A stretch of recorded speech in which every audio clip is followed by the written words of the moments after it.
And so, welcome po sa lahat. Once again, I'm Hazel Bernardo, your financial educator po ngayong araw. And ang pag-uusapan po natin, isa sa pinaka-importante at pinaka-puso ng IMG na tinuturo natin is about solid financial foundation. Okay, so paano nga po ba natin masasabi na tayo po is magiging financially secured or magkakaroon ng financial freedom? 'Di ba madalas gusto natin magkaroon ng financial freedom, maging financially stable, kaya lang ano po yung kailangan nating gawin? Paano mo masasabi or paano natin malalaman na unti-unti nakukuha na natin yung goal natin na maging financially free or magkaroon ng financial freedom? Una, kailangan siyempre malaman natin itong tinatawag na solid financial foundation. Isa to sa pinaka-importante na tinuturo natin dito sa IMG. Itong solid financial foundation, ulitin ko, kung ang goal natin is maging financially secured, magkaroon ng financial freedom, ito pala yung kailangan nating bigyan ng attention or ng priority. Okay? So, again, sa pagbubuo nito, para din siyang sa bahay, nagsisimula tayo from ground to up. And dalawa lang po yung tatandaan natin sa pagbuo ng financial foundation natin. Una, syempre, dapat kompleto yung pagbuo natin dito. Parang sa bahay, dapat kompleto. Hindi pwedeng kulang. Walang bubong, di pwede, di ba? Same lang din dito, kailangan kompleto. And pangalawa, dapat tama o sunod-sunod yung pagkakabuo natin dito sa ating solid financial foundation. Sige, isa-isahin natin yan. So, unahin natin sa tinatawag na healthcare. Bakit po ba dapat nating unahin ang pagbuo ng healthcare? Kasi tandaan po natin palagi, hindi po tayo or hindi nare-retain yung HMO natin from company. Kung ikaw ngayon is employed, habang buhay ka bang employed? Or habang buhay ka ba na may HMO or healthcare? 'Di ba hindi po? So kailangan i-priority natin syempre yung tinatawag na healthcare. And pangalawa, kadalasan kasi ito yung nagiging dahilan ng paglubog sa kahirapan gawa ng mga medical crisis. Kaya pala dapat ito yung uunahin natin na paghandaan or mabuo. Kasi sabi nga, katulad sa mga family natin, 'di ba madalas 'pag nagkakasakit talagang nalulubog sa utang, lalo ng nahihirapan. And pangatlo, karamihan kasi sa atin na tumatanda, umaasa na lang sa mga anak. Minsan, kung may mga properties, 'di ba, na naibebenta kapag nagkakasakit. O kaya naman, mangungutang kasi pangbabayad sa mga hospital bills, 'di ba, kapag may nagkakasakit na. Kaya diyan po talaga nalulubog sa utang o sa kahirapan ang isang tao. Kaya hindi niya makuha yung goal na maging financially stable. Kasi wala tayong napaghandaang healthcare. Ang question ko sa'yo, kung may nagkasakit or magkakasakit sa family mo, handa ka ba? May napaghandaan ka ba? Kaya kung gusto mong maputol yung poor cycle sa family natin, kailangan natin aralin, kailangan nating paghandaan yung healthcare.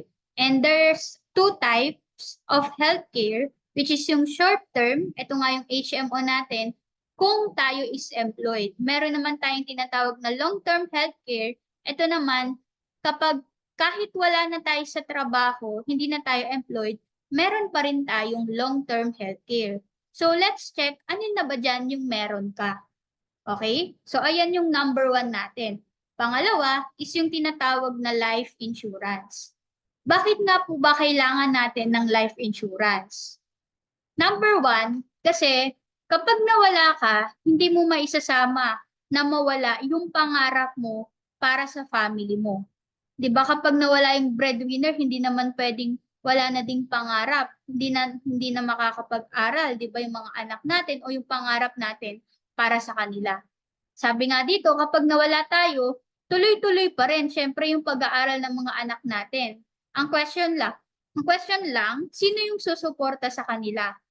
'Di ba? Sino na yung magsusustain sa kanila kung yung mismong breadwinner or kapag may nawala, isa sa family members natin. And pangatlo, sabi nga kapag nawala ka, hindi na problema ng asawa mo ang mga utang at mga bayarin na iniwan mo. Kasi meron kang napaghandaan na life insurance. Kung wala tayong mapaghahandaan kasi ngayon, let's check paano yung maiiwanan mo. Gusto mo ba talagang maputol yung poor cycle sa family mo? So isipin natin, may napaghandaan ka na bang life protection or life insurance ngayon? And take note, ito yung kagandahan kasi sa atin, every time na meron tayong bagong client, meron tayong bagong natutulungan, kami lang po yung tao na nag-aabot ng pera.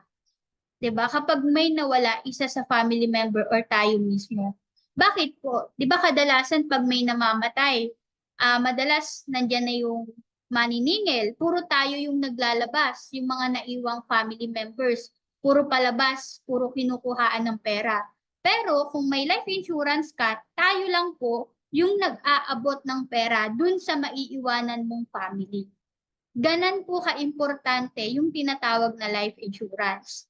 Okay? So let's check, meron ka na bang napaghandaang life insurance? And third, ito yung tinatawag nating managed death. Ang question lang, sa pagmamanage ng mga utang, sino ba yung nagko-control? Ikaw ba yung nagko-control sa utang mo? Or baka yung utang yung nagko-control sa'yo? Na baka pag may tumawag, di ba, parang grabe na yung reaction natin. Sasabihin natin minsan sa anak natin, huwag mo sasagutin yan. Diba? Kasi baka yung maniningil yan. O kaya pag may kumakatok sa bahay, hindi ka makalabas. Kasi iniisip natin baka yung maniningil, di ba? Yan. Kapag may utang kasi tayo, siguradong wala kang magiging ipon. Kasi nga, di ba, may utang ka pa eh. Kaya lang dito dapat alam natin or meron tayong target date kung kailan ka makakalaya sa utang.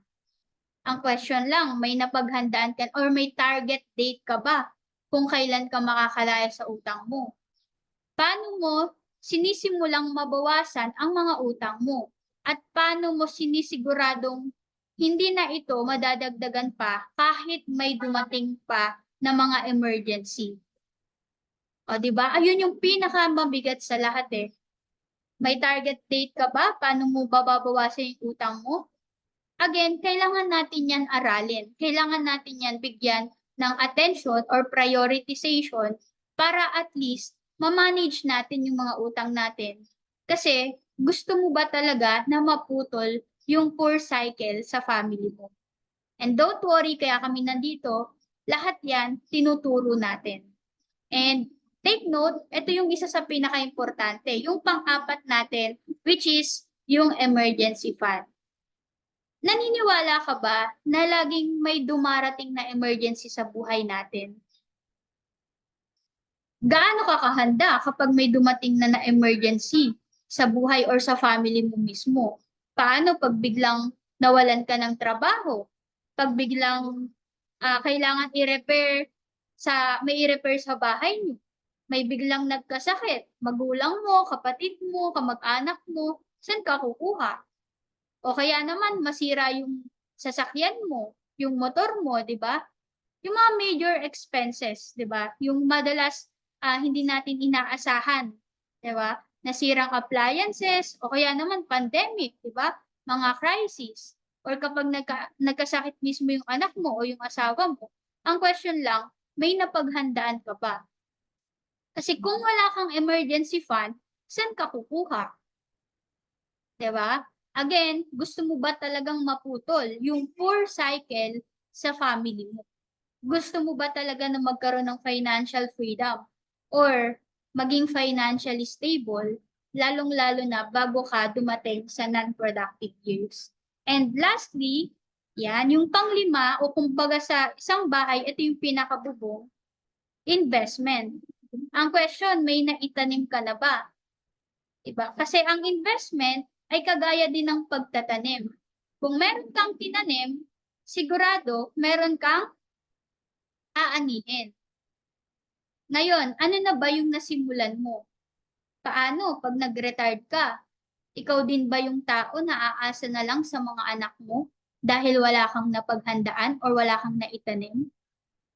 And ano yung maituturo mo sa mga anak mo kung hindi mo ito aaralin mag-invest or kung hindi ka mag-aaral na magtanim ngayon pa lang? So, ayan yung principle ng investment. Kung gusto mo talaga na maputol yung poor cycle sa family mo, kailangan pala natin lahat yan paghandaan. And take note, wag natin kakalimutan, no? Ang true investment ay nakafocus sa long-term goal. Yung goal mo for retirement, dream house mo, dream car mo, may long-term goal ka. Hindi sa kung magkano yung kikitain mo. Ayan yung purpose ng investment. Nakafocus ka dapat sa long-term goal mo, hindi sa kung magkano yung kikitain mo. Okay? So I hope malinaw po sa atin no, yung 5 blocks na kailangan nating paghandaan or i-priority. And ang question lang, ma'am, paano ko naman yan bubuuin lahat? Saan ako kukuha ng pera para mabuo ko yung mga financial blocks na yan?